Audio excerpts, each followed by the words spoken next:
Hello दोस्तों, नमस्कार। मैं मनोज अर्पण आप सभी का प्रणाम करता हूँ। भोजपुरी समाज को हाथ जोड़ के मेरा एक छोटा चैनल है मनोज अर्पण एंटरटेनमेंट को सब्सक्राइब कीजिए।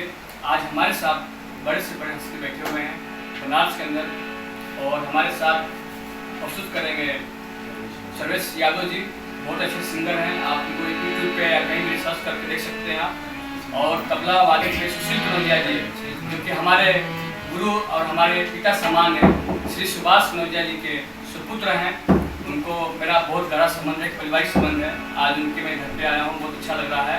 और आप कुछ सुनिए। और हमारा छोटा भाई जो कि हमको गुरु बोलता है कि भाई है, अनुराग अलवेला सिंगर, इसको भी आशीर्वाद दीजिए। इसका भी प्रस्तुति आप लोग को यूट्यूब पे देखने को मिलेगा। इसके नाम से भी आप रिसर्च करिए और देखिए। चलिए तो आप लोग सुनिए Sarvesh Yadav ji. Thank you so much.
अपने एल्बम गाएंगे आप सबके बीच में।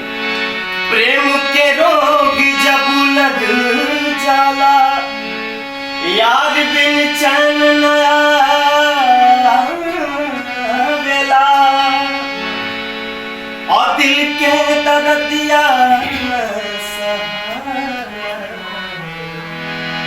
रही रही बड़ा तड़पावेला है कि लड़ना नजर से नजर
ध्यान देती है।